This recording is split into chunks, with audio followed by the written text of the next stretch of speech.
Tension, exam वाला tension नहीं, बल्कि टेंशन फोर्स। आओ इस फोर्स के बारे में कुछ पढ़ते हैं और देखते हैं कि इससे रिलेटेड कॉमन डाउट्स और कॉमन मिसकंसेप्शंस ये क्या क्या चीजें होती हैं। तो सबसे पहले सवाल ये आता है कि टेंशन आखिरकार होता क्या है। तो देखो, टेंशन एक फोर्स है जो कि किसी रस्सी के थ्रू अप्लाई किया जा रहा हो। रस्सी या रस्सी की टाइप की ऑब्जेक्ट्स होती है ना, उनके थ्रू जो फोर्स अप्लाई किया जाता है उन्हें हम टेंशन बोलते हैं। रस्सी की टाइप की मतलब कि स्ट्रिंग ले लो या फिर कोई केबल ले लो, इनके थ्रू जो भी फोर्सेस अप्लाई होंगे उन्हें हम टेंशन बोलेंगे। जैसे कि मेरे पास यहाँ पे एक ब्लॉक है मास m का, और ये बंधी हुई है एक रस्सी से। अब इस रस्सी को मैं पकड़ के इस एंड से खींचने वाला हूँ, कुछ फोर्स F से खींचने वाला हूँ। तो क्या होगा कि ये रस्सी अपने दूसरे एंड से ब्लॉक को सेम फोर्स से खींचेगी। यानी कि मेरी फोर्स F ये ट्रांसलेट हो गई रस्सी के थ्रू और इतनी दूर जाके इसने ब्लॉक को भी खींचना चालू कर दिया। यानी कि मैं किसी भी ऑब्जेक्ट को कुछ फोर्स से खींच सकता हूँ एक लार्जर डिस्टेंस से, एक रस्सी की मदद से। अब ऐसा हो कैसे पा रहा है? मैंने तो फोर्स यहाँ पे लगाया था, ये फोर्स यहाँ पे कैसे पहुंच जा रही है? तो आओ जूम इन करते हैं रस्सी पे। तो एक रस्सी एक्चुअली बनी होती है बहुत ही छोटे छोटे फाइबर से, बहुत ही छोटे छोटे रेशों से। और ये रेशे जो है ना, ये आपस में ऐसे क्रिस क्रॉस उलझे हुए होते हैं, ठीक है।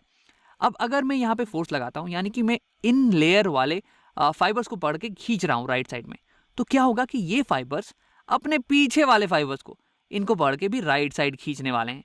फिर ये फाइबर्स अपने पीछे वाले फाइबर्स को पकड़ के राइट साइड खींचने वाले हैं सेम फोर्स से। और ऐसा करते करते ये फोर्स ट्रैवल कर जाएगा यहाँ तक।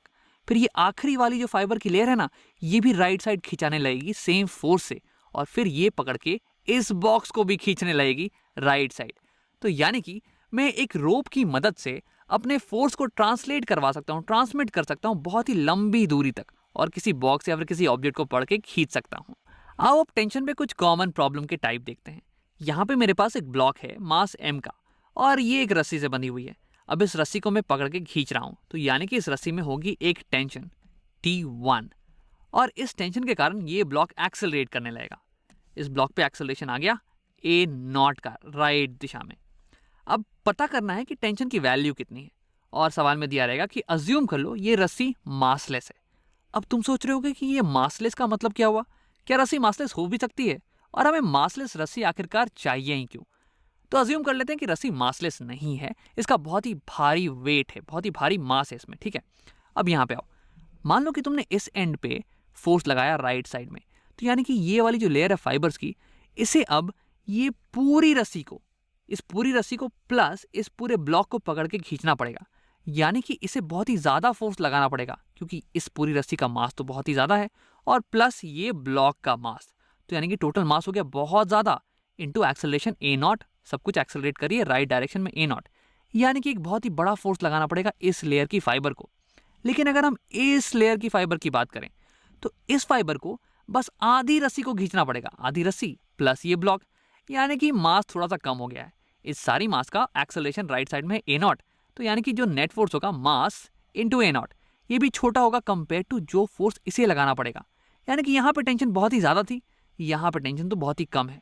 अब अगर इस लेयर ऑफ फाइबर की बात करें, तो इसे तो सिर्फ और सिर्फ ब्लॉक को ही पकड़ के खींचना है, सिर्फ और सिर्फ स्मॉल m मास की एक्सेलरेशन A0, यानी कि इसे फोर्स लगाना पड़ेगा m इंटू A0। तो ये तो सबसे कम फोर्स है, सबसे कम टेंशन। तो अगर तुम देखो यहाँ पे, तो टेंशन अलग अलग जगह पे वेरी कर रहा है। यहाँ पे बहुत ही ज्यादा टेंशन था, यहाँ पे बहुत ही कम टेंशन हो जा रहा है। टेंशन का एक ग्रेडियंट है। तो ये तो बहुत ही डिफिकल्ट प्रॉब्लम होने वाला है यार। इसीलिए हम अज्यूम कर लेते हैं कि ये जो रोप है ना, ये मासलेस है। अब मासलेस का मतलब ये नहीं कि एक्चुअली में मास जीरो है, इसका मतलब हो गया कि मास बहुत ही छोटा है, इतना छोटा कि कंपेयर टू ये ब्लॉक का मास वो नेग्लेक्ट भी हो सकता है। अब इससे फायदा ये होता है ना कि अगर मैं यहाँ पे फोर्स लगाऊं कुछ F न्यूटन का, यानी कि मान लो कुछ 50 न्यूटन का, तो यहाँ पे जो फोर्स लग रहा होगा वो होगा 49.999 न्यूटन्स का, बहुत ही कम फोर्स। तो जो अंतर आया ना फोर्स में, वो इतना छोटा है कि उसे हम नेग्लेक्ट भी कर सकते हैं। तो आओ टेंशन की वैल्यू कैलकुलेट करते हैं। अब क्योंकि मेरे पास यहाँ पे फोर्स की वैल्यू निकालनी है ना, तो इसलिए मुझे फ्री बॉडी डायग्राम बनाना पड़ेगा ऑब्जेक्ट का। आओ थोड़ी सी जगह बना लेते हैं। तो यानी कि इस बॉडी की मास है m, और ये धरती के सरफेस के पास है, तो यानी कि ग्रेविटी तो लग ही रही होगी इस पे नीचे के डायरेक्शन में। तो ग्रेविटी का फोर्स कुछ ऐसे, फोर्स ऑफ ग्रेविटी। और इसके बारे में खास बात ये है कि ग्रेविटी के फोर्स को कैलकुलेट करने के लिए मेरे पास एक फॉर्मूला है, मास इंटू जी mg, और ये बहुत ही अच्छी चीज़ होती है, ये आसान बना देती है। अब देखो, यही एक अकेला फोर्स तो है नहीं, क्योंकि अगर ये ऐसा फोर्स होता तो यानी कि ये ब्लॉक नीचे एक्सेलरेट करनी चाहिए थी, लेकिन ये एक्सेलरेट कर नहीं रही है, यानी कि इस पे एक इक्वल फोर्स लग रहा होगा ऑपोजिट डायरेक्शन में। और ये जाहिर सी बात भी है, ये ब्लॉक इस सरफेस के साथ कांटेक्ट में है, और जब भी दो सरफेसेस कांटेक्ट में होते हैं तो ये एक दूसरे पे नॉर्मल फोर्स लगाते हैं। तो यानी कि इस पे एक नॉर्मल फोर्स लग रहा होगा उल्टी दिशा में, सेम मैग्नीट्यूड का, ताकि ये दोनों फोर्सेस कैंसिल आउट हो जाए और वर्टिकल डायरेक्शन में कोई मोशन नहीं हो। अब देखो, एक इस पे टेंशन लग रहा होगा इस रस्सी के कारण। अब बचपन में मैंने ये गलती की थी कि जैसे ही मैंने ये लाइन देखी तो वैसे ही मैंने तुरंत यहाँ पे एक एरो बना दिया, ये दिखाने के लिए कि टेंशन का फोर्स इस डायरेक्शन में है, कुछ ऐसे जल्दीबाजी में। लेकिन ये तो सही नहीं होगा। इस एरो का मतलब टेंशन इस ब्लॉक को ढकेल रहा है, ये रस्सी इस ब्लॉक को ढकेल रही है इस डायरेक्शन में। बट क्या रस्सी कभी किसी चीज को ढकेल सकती है? अगर तुम्हें इस बात पे यकीन नहीं हो ना, तो तुम खुद से एक्सपेरिमेंट करके देख सकते हो। एक रस्सी लेना और एक ब्लॉक में फंसाना और उसे ढकेलने की कोशिश करना। रस्सी स्लैक कर जाएगी, लूज हो जाएगी, लेकिन वो ढकेल नहीं पाएगी। रस्सी हमेशा पुल करती है, tension is a pulling force. रस्सी को जब तुम खींचोगे तो वो टाइट हो जाएगी, और इसी कारण तुम्हारा जो फोर्स है ना, वो एक एंड से दूसरे एंड तक ट्रांसलेट कर जाएगा। तो यानी कि रस्सी इस ब्लॉक को खींच रही होगी और एफबीटी पे ऐसे फोर्स आएगा राइट दिशा में। ये हो गया T1। अब और कोई फोर्सेस है क्या इस बॉडी पे? यहाँ पे फ्रिक्शन हो सकता है, लेकिन मान लेते हैं कि यहाँ पे फ्रिक्शन बिल्कुल भी नहीं है। ये सिंपल सा केस है, हमारे पास फ्रिक्शनलेस सरफेस है, तो कोई फ्रिक्शन नहीं है। अब बॉडी की एक्सेलरेशन हो रही है राइट दिशा में, तो यहाँ पे एक एक्सेलरेशन भी मैं दिखा सकता हूँ क्या? A0। ऐसी गलती मत करना, ये फ्री बॉडी डायग्राम है, इस पर सिर्फ और सिर्फ फोर्सेस हम लोग बनाते हैं। एक्सेलरेशन अगर तुम बना दोगे तो ये कंफ्यूजिंग हो जाएगा, तुम्हें लगेगा कि एक्सेलरेशन भी एक फोर्स है और उसे भी तुम इंक्लूड कर लोगे, तो इसलिए यहाँ पे एक्सेलरेशन मत ही बनाओ। आओ अब टेंशन की वैल्यू निकालते हैं, इस T1 की वैल्यू। अब देखो, टेंशन का तो कोई फॉर्मूला है नहीं मेरे पास। जैसे ग्रेविटी के लिए m/g एक फॉर्मूला था, वैसे टेंशन के लिए तो कोई फॉर्मूला है नहीं, तो इसे हम न्यूटन्स लॉज ऑफ मोशन का इस्तेमाल करके ही निकालने वाले हैं।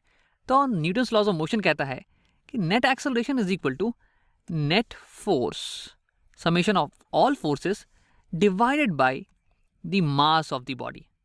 ये क्या लिख लिया मैंने, mass of the body m। अब देखो, यहाँ पे मुझे निकालना है टेंशन T1, और ये है केवल x डायरेक्शन में, तो मुझे y डायरेक्शन से कोई मतलब है नहीं। ये फोर्सेस x डायरेक्शन के मोशन में कोई भी चेंज नहीं लाने वाले हैं, तो केवल यहाँ पे हम कंसर्न होंगे x डायरेक्शन के एक्सेलरेशन और x डायरेक्शन के नेट फोर्सेस से। तो x डायरेक्शन में मेरे पास एक्सेलरेशन है A0। A0 is equal to net force in x direction, और ये तो केवल T1 है, तो यहाँ लिख लेते हैं T1, और ये क्योंकि राइट डायरेक्शन में है इसलिए ये हो जाएगा प्लस T1। अब this whole thing divided by mass of the body, ये है m। अब अगर दोनों साइड में मास से मल्टीप्लाई कर दूं तो मेरे पास आ जाएगा mass into acceleration is equal to T1। अब इसे मैं ऐसे लिख देता हूं, T1 is equal to mass into acceleration, mass into acceleration A0। तो यहाँ पे हमने T1 की वैल्यू निकाल ली। अब आओ इस प्रॉब्लम को थोड़ा सा और कॉम्प्लिकेटेड बनाते हैं। मान लो कि मेरे पास एक और दोस्त आ गया और वो इस ब्लॉक को खींच रहा है पीछे की तरफ। उसने अपनी रस्सी फंसाई और इस डायरेक्शन में उसने खींचना चालू कर दिया, कुछ T2 के टेंशन के फोर्स के साथ। अब हमें निकालना है T1 की वैल्यू, तो मैंने T1 को ऐसे चेंज किया कि मेरी ब्लॉक की एक्सेलरेशन अभी भी A0 है, तो मुझे पता लगाना है कि मैंने टेंशन को बढ़ाया या फिर घटाया। तो देखो, सबसे पहले इस टेंशन को इस FBD में बनाते हैं। अब ये रस्सी केवल खींच सकती है, यानी कि जो टेंशन का फोर्स होगा वो इस डायरेक्शन में होगा, इस डायरेक्शन में। तो अब इसे बना लेते हैं, ये होगा इस डायरेक्शन में, ऐसे। ये उल्टे डायरेक्शन में नहीं होगा, रस्सी कभी भी पुश नहीं कर सकती है। रस्सी इस रोप का जो फोर्स होता है, tension force, this is not a pushing force, this is only a pulling force. तो ये हो गया T2। अब इस इक्वेशन में देखते हैं, तो x एक्सिस में नेट फोर्स ये कितना हो गया? T1 तो अभी भी है प्लस T1, और T2 क्योंकि लेफ्ट डायरेक्शन में है इसलिए मैं लिखूंगा माइनस T2। और उसके बाद मास को अगर मैं दोनों साइड मल्टीप्लाई कर दूं तो आ गया MA0। फिर दोनों साइड मुझे T2 ऐड करना पड़ेगा ताकि इस साइड केवल T1 बच जाए, तो यानी कि यहाँ पे हम ऐड करेंगे प्लस T2। तो यानी कि T1 की वैल्यू बढ़ गई। और ये तो जाहिर सी बात भी है ना, अगर तुम्हारा दोस्त पीछे की तरफ खींचने लग जाए ब्लॉक को, तो तुम्हें ब्लॉक की एक्सेलरेशन को मेंटेन करने के लिए ज्यादा फोर्स लगाना पड़ेगा, ज्यादा टेंशन से इसे खींचना पड़ेगा, है ना।